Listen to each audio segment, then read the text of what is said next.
What is up, YouTube, and welcome back to another episode of Life of a Jobbing Plumber. Hope you're all doing well, and as usual, thank you for your continued support.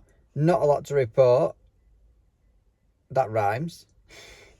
Poet, and I didn't know it. Heading into summer now, work is still on it's like kind of plateaued a bit. Not getting as many inquiries as I'd like. I don't know where like all the jobbying jobs have gone, because yeah, summer is quiet for a heating engineer, but I also do plumbing, as you well know. So like, where are the broken toilets, the dripping taps, you know, the jobs that people can't wait for? They break whenever. It doesn't matter what season it is in the year for them. So I don't know, let me know how you lot are doing with work, and if you're booked up till the afternoon of your funeral, one of them kind of people, or you just steady away, or you've noticed it gone really, really quiet. I do know there's quite a bit of competition that's coming to the local village that I get a lot of my work from. So as of like 6 years ago, I didn't really do anything in my local village. I was traveling a little bit, but not too far. And then all of a sudden I started getting recommended on Facebook, and I kind of monopolized that village. So I ended up doing 3 or 4 days out of the 5 days of a week working in the village, which is brilliant because it's 5 minutes drive, if that. It's 3 miles away. And I kind of put all my eggs in one basket, so to speak. I still do work in the village, just nowhere near as much, because there's another guy that's from the area who's just qualified. Well, he's not just qualified, but he's just gone on his own, and he's getting a lot of the recommendations now because he is actually born and bred and still lives in the village I'm on about. So yeah, I don't know whether that's where my jobbying jobs and all that stuff's going. Only one advantage to that is he isn't gas. But yeah, I'm moaning now and I'm rambling on. This is not what you want to hear or you want to see. You want to see the actual on-the-job footage. So let's get straight into it. Give this video a thumbs up as well. Appreciate it. Catch you on the next one. So I'm back on this one. I was here probably about a year ago changing the right-hand block. Now it started making a horrendous noise, so let's turn the tap on and show you what it's doing.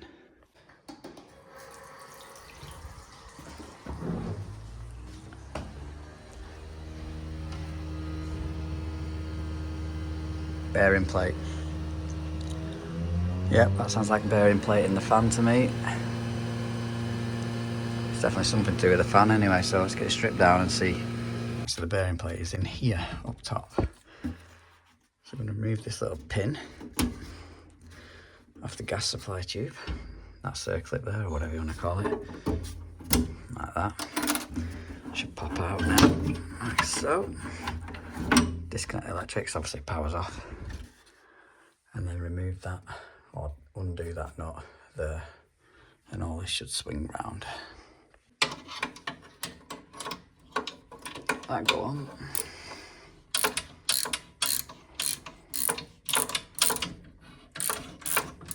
That's enough. This should now pull to me. It says I might need 2 hands. When's the last time it was actually stripped down? Everything's nice and hot. It should come out now. Hopefully. Actually, it's not under here on this one. I think it's under there on the CDI. It's under here on the juniors and SI, so I'm just going to undo them 3 screws. Those 3 out. This should then pull off like that. Well, half the bearing plate's definitely not where it's supposed to be. That's supposed to be 1 full plate. Oh, what's that in there?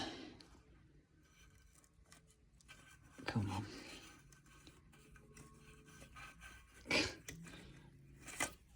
There it is.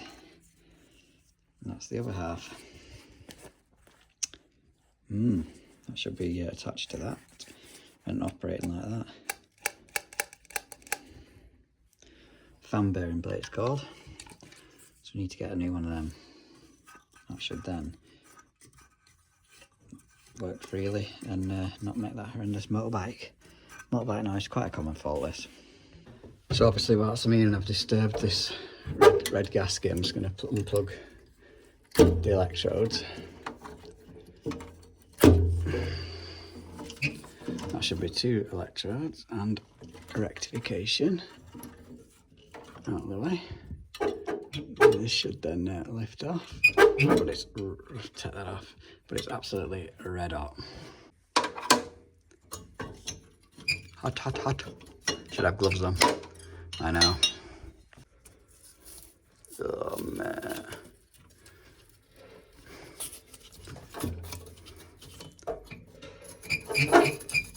Come on, girls.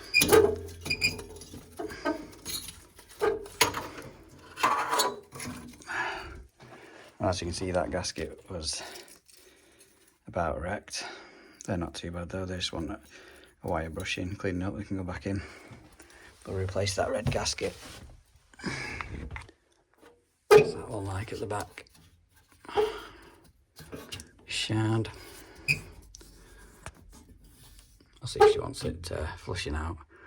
Well, I've stripped it all down, but well, the house is up for sale and it's going through next Thursday, so I doubt that's going to happen. Let's go and find a bearing plate. So this is a bearing plate, although Worcester defined this as a membrane. It's roughly the same thing as what's in the CDI. That's your part number if you need one. They're about 13 quid including VAT.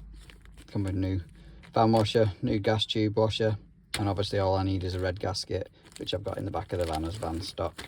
So I'll grab one of them out and we'll go and put this back together.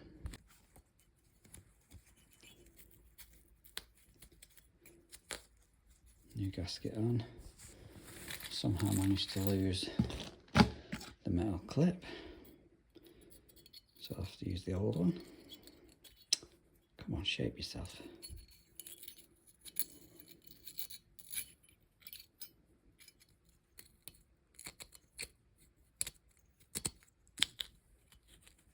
Beautiful.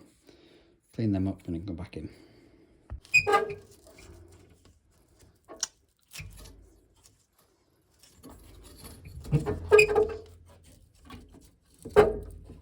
Some little lugs for it to sit on. Make sure it's all down flat. Put this cover back on now.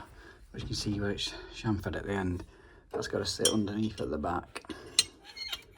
Can be a bit of a pig to do, even more of a pig to film.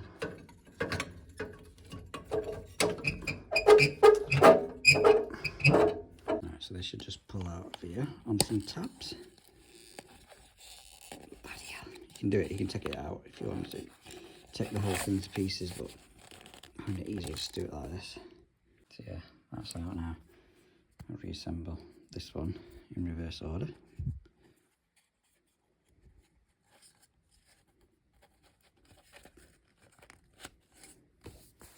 Like so.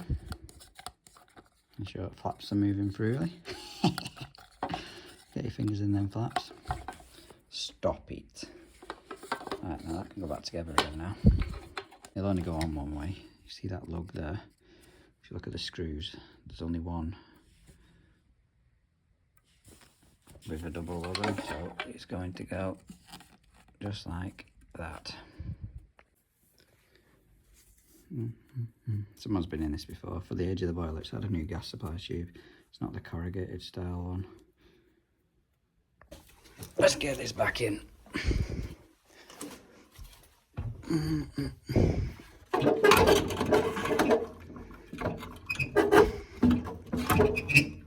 Come on, baby.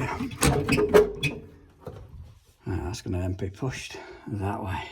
Just be mindful when you're swinging that back round.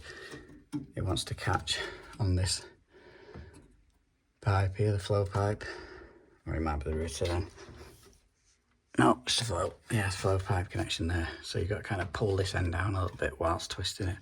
Otherwise you could snap that clean off, which would be no good. This gas supply tube can be pushed back in position. Clip back in.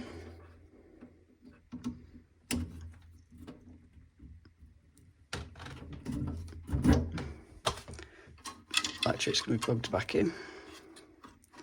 Don't think I'll be able to do the air from one hand. Try it. I'll need my grips on that Yeah, I'm going to fit this little locking part back into there where my finger's pointing at now. Tighten that down and get the plugs back on. The leads are back on. It's probably best putting the leads back on before you put the fan in, but as usual, I always forget that. I always forget to put the leads on and then end up struggling pushing them back in. Earth's back on the fan. Gas supply is done. I don't know what that is. Weird. So yeah, I think we should be good to go. Obviously I'm going to run my gas analyzer around this, doing a sweet test just to check it has fully seated, but it seems to have. It's got to be better than the last one.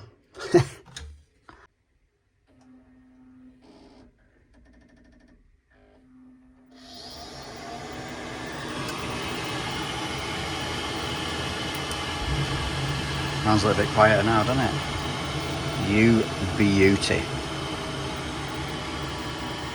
Right, yeah, sweet test now. Almost forgot to put a little rain cover on for the my little umbrella for the fan. Back on. So annoying, listen that. Horrendous. Right, so this next one, they've got a Vailiant boiler that's under warranty. Vailiant have been out for warranty call out on, I think it was a failed expansion vessel, and they've obviously found the system water's not too clever. Apparently they've left a sample with the customer but requested it to be flushed out. Now majority of this house is on underfloor heating, this bungalow. Well, it's not a bungalow because it's converted upstairs, but yeah, it's on underfloor heating, but upstairs are on radiators. I went on the phone when I spoke to her.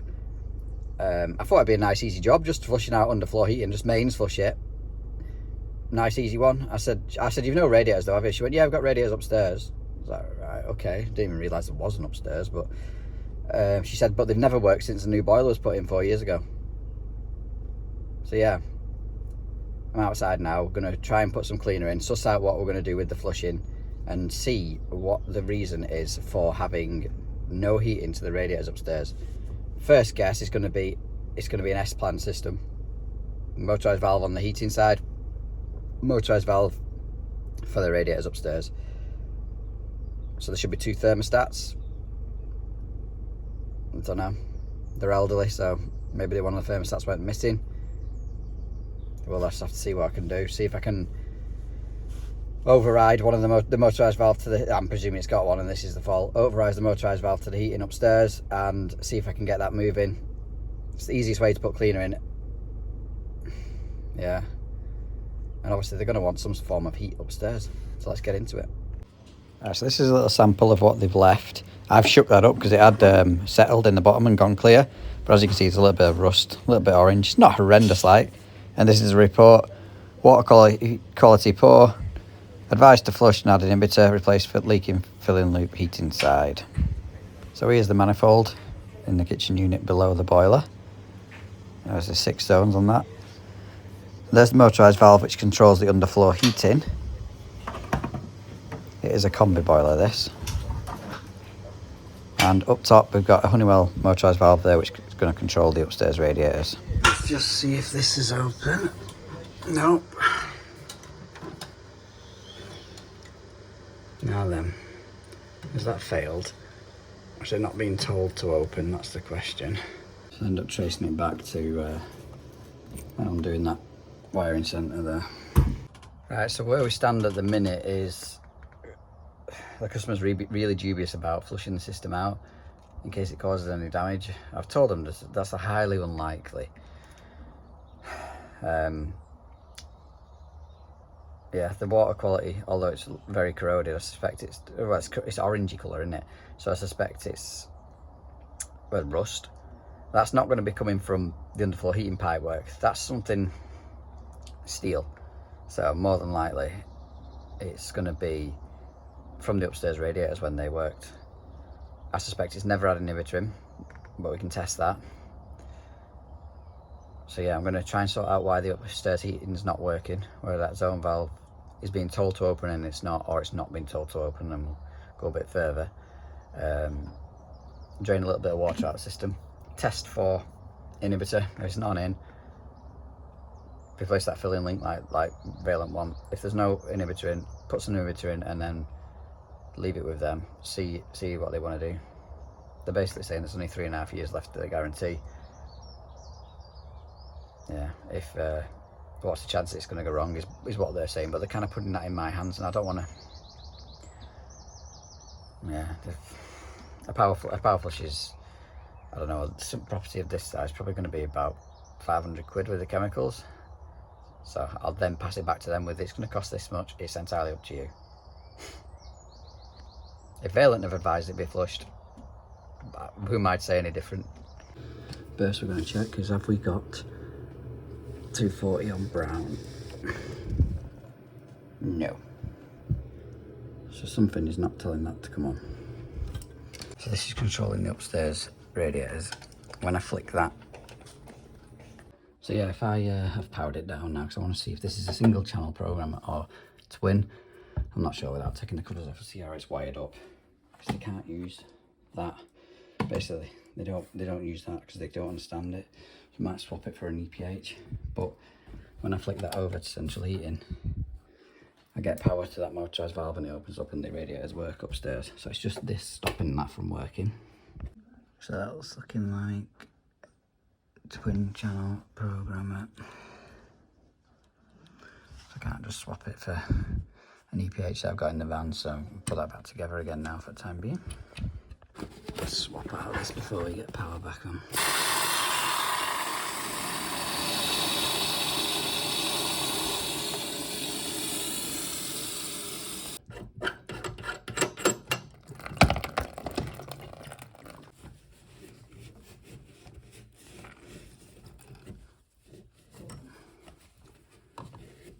Might as well put a new hose on once I'm here. Not going to bother with that one.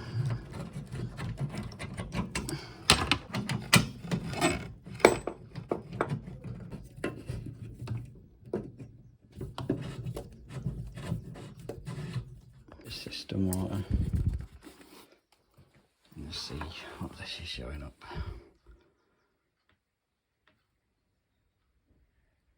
Wants to be a 150 if there's adequate inhibitor in the system, which, yeah, according to that there isn't. This doesn't test for every form of inhibitor. It tests for your major brands though, anyone that uses molybdates. I'm going to be putting a couple of bottles of this in, purely because it's got underfloor heating as well, and you need biocide with that because it runs at a low water temperature. So a couple of bottles of this in the system now. So the customer's lost the key for the filter, so I bought this because for this exact reason. It was about £4. It's not the best of quality, but let's be fair, it's only to undo filters off. I think it was from eBay actually, this one. I had another test strip up here. This isn't one of mine though, must be Vailiant's. Can I get that head off? Can I, heck? I just can't get that head off. It's so tight. Plus on them magna cleans, I hate that style. If you're a bit too aggressive with them, you'll split the thread off the brass valves. So I might just end up putting it in an upstairs radiator, this inhibitor.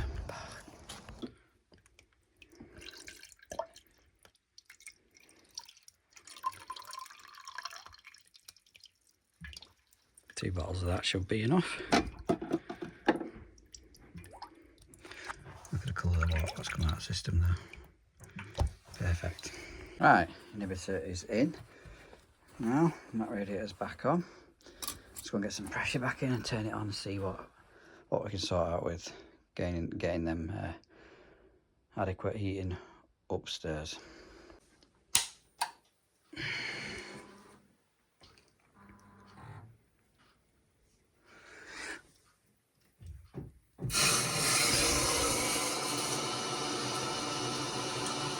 So I've just had that on air purge.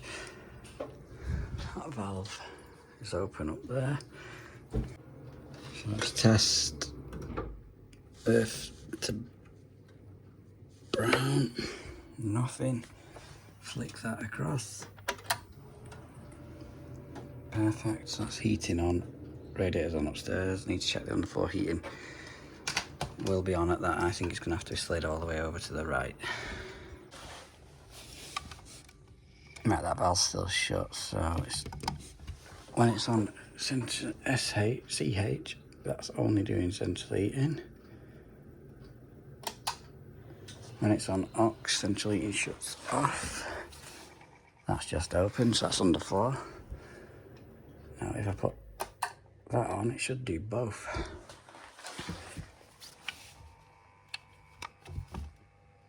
That's open now, that. Is that one up there open now? Yes, right, okay. So what I'm going to do is tell the customer if they want just underfloor, it's in the middle, just upstairs, it's to the right, left, and both is to the right. And I have to sort out some more user-friendly controller. So no doubt we'll be back on this one to replace the controller for something a bit more user-friendly. As you can see, they didn't opt to get it power flushed. I mean, I could have just mains flushed it. I did give them the options, but it's still going to be a few £100 for that. 6 radiators upstairs, and then I don't know, it's about 8 circuits downstairs. But they weren't keen on having it done. I don't know if that's because of the money or what damage it might do. I don't know. I left it in their hands. Vailiant recommended it. There was rusty coloured water in that little water sample. What would you have done? Would you have pushed for getting it flushed or put it in their hands? Ultimately, it's their money at the end of the day. We're going to have to voice over this as it's so noisy, but this is a boiler condensate. As you can see, it's backing up. There's supposed to be a soakaway under this flag. I don't reckon it's got one though, do you? Well, what's going on with it?